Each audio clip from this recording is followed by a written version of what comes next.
Slimane Amirat, entre l'Algérie et la démocratie, choisit l'Algérie. Cette question n'a pas lieu d'être. L'Algérie que nous avons toujours défendue, c'est l'Algérie démocratique.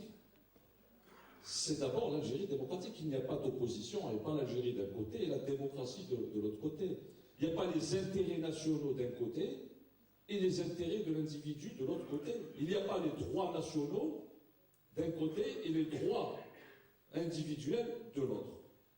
Par contre, moi je refuse, et je suis sûr que la plupart d'entre nous refusent, de voir l'Algérie ressembler à la Libye ou demain à la Syrie. Ça, nous n'accepterons pas.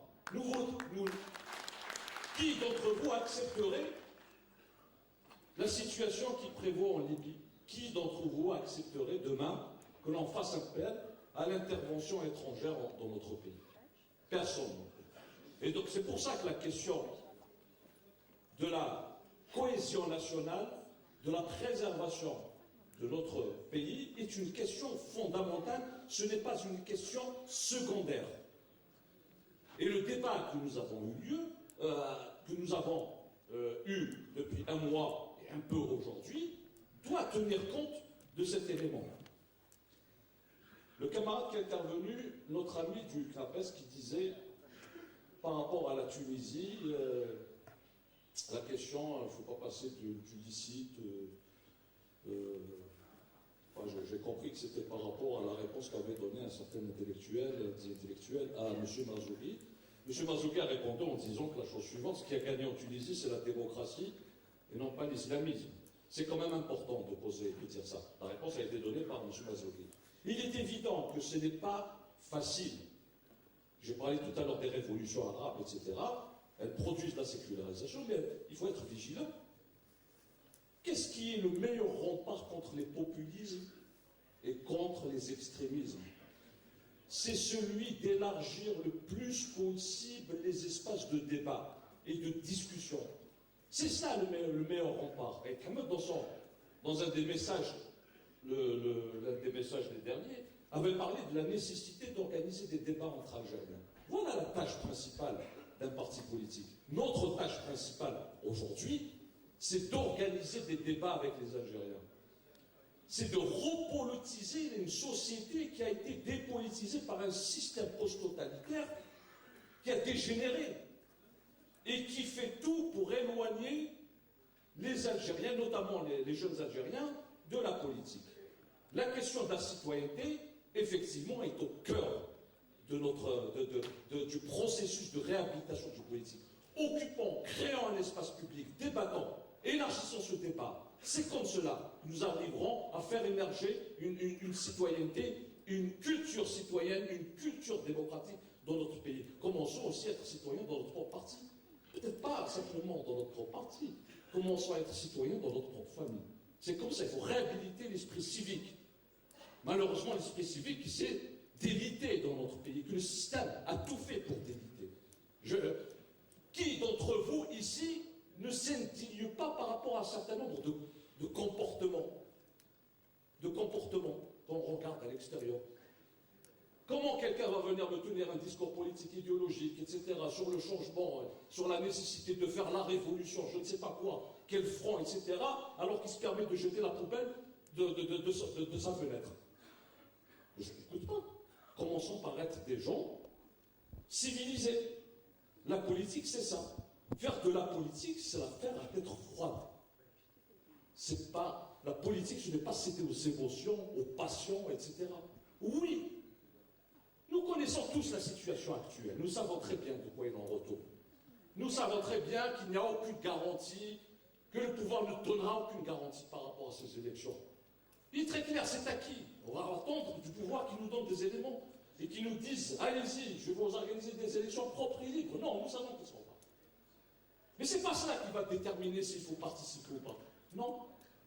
C'est précisément le fait qu'il faille reconstruire un espace public, c'est important. Et quand je parle d'élite, je parle aussi bien d'élite politique, mais d'élite intellectuelle, d'élite culturelle, d'élite artistique. C'est important de reconstruire le lien entre les Algériens parce que le lien a été systématiquement cassé. Il n'y a plus de lien entre les Algériens. Reconstruire un espace social, un espace politique. Voilà la tâche. La tâche du FNS, mais aussi la tâche d'une Ligue des droits de l'homme, qui, au-delà de défendre les droits de l'homme, c'est d'élargir l'espace de citoyenneté, des amis du SNAPAP, des autres syndicats, etc. Je ne pense pas qu'Amar Belhaimer ait dit que ça a été mal interprété. Moi, je n'avais pas compris que c'était que les syndicats étaient à jeter, etc. Voilà. Donc, alors, une dernière question sur je voulais intervenir sur le cadre juridique. Ça a été très bien explicité par un maître Bouchachi, c'est-à-dire la question des lois, le non-respect des lois, le fait que le pouvoir décisionnel, le pouvoir politique se retrouve hors du cadre juridique, c'est-à-dire hors des lois. Mais ce que je veux dire, c'est que le cadre juridique, c'est-à-dire le cadre juridique ne peut pas, parce que le pouvoir, avec ses réformes, ses soi-disant lois sur les associations, il vise en fait à rendre invisibles des réalités politiques, à les maquiller. Mais ce cadre juridique contraignant qu'on impose à la société algérienne, et qui vise justement à prévenir toute forme de changement, ne pourra pas résister longtemps. Ne pourra pas résister longtemps, il ne pourra pas indéfiniment rendre invisibles les réalités politiques dans notre pays. Elles finiront par s'exprimer. Voilà ce que je voulais dire par rapport au divorce entre la réalité, qui était très bien soulevée dans la déclaration du premier secrétaire, le divorce entre le cadre juridique contraignant et puis la réalité des rapports de force. Et je voulais terminer sur une chose. La politique, ce n'est pas faire de la protestation uniquement. Ce n'est pas faire de l'indignation, d'être des objecteurs de conscience, de produire des analyses. Ça, les intellectuels peuvent le faire, les sociologues.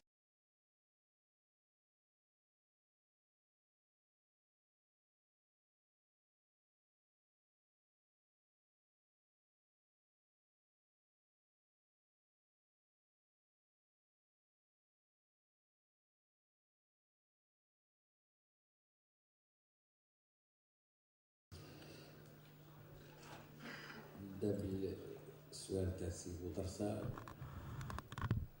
احنا قلنا باللي القانون يعني بصفة عامة غير محترم. الدستور، حرية التجمع، حرية إنشاء الأحزاب، حرية موجودة في الدستور، ولكن دساتير في الدول الشمولية هي قصاصات ورق أكثر منها أدوات لممارسة الحقوق، وبالتالي هو نوع من الطرف الفكري والنقاش اللي يديروه طلبة سنة أولى حقوق وعلوم سياسية.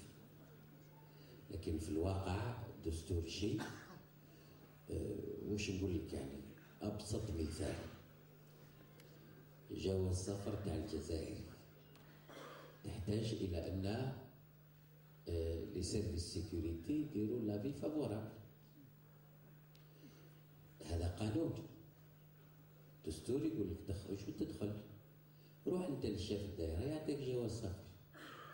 الا ما قالولوش، على هذا حبيت نقول لك باللي النظام يتصرف خارج القانون وخارج الدستور. الاشكاليه اننا احنا ثاني عدنا نامنوا باللي هذه هي الحقيقه. هذا هو الاستسلام الخطير تاعنا.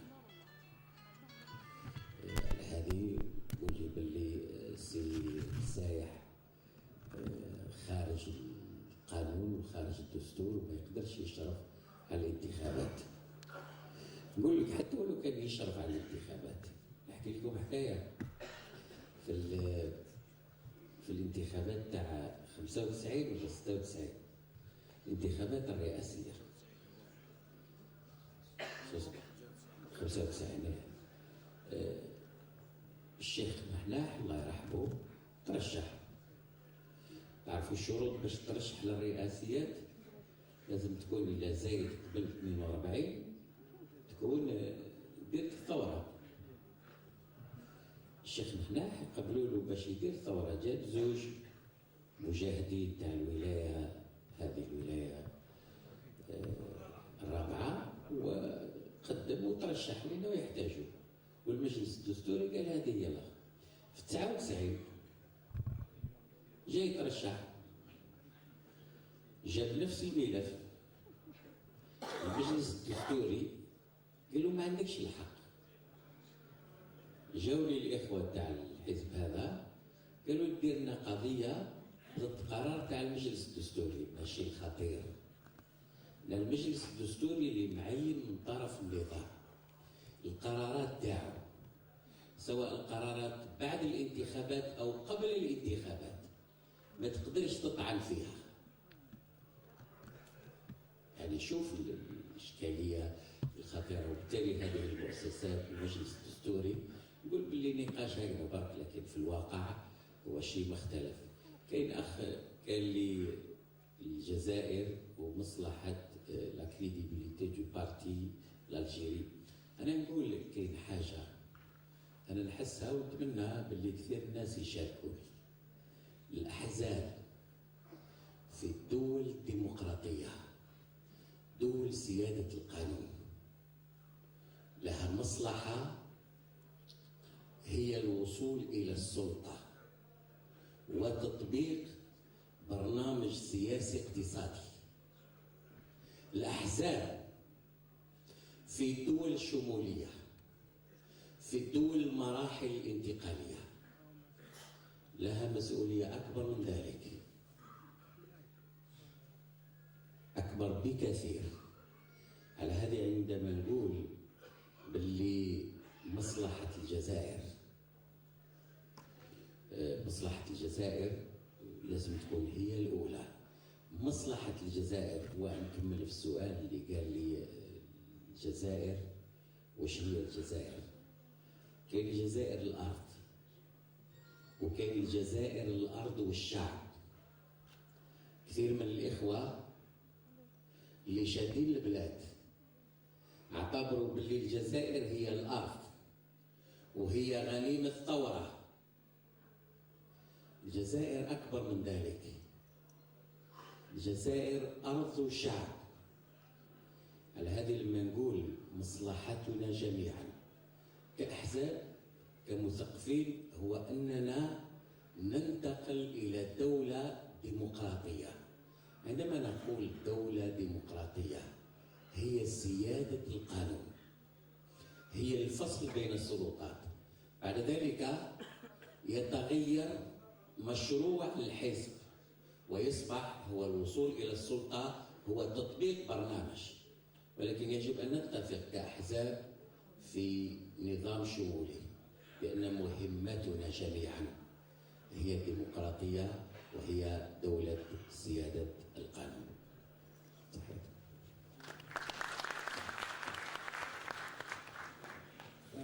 دكتور نشكر الأخ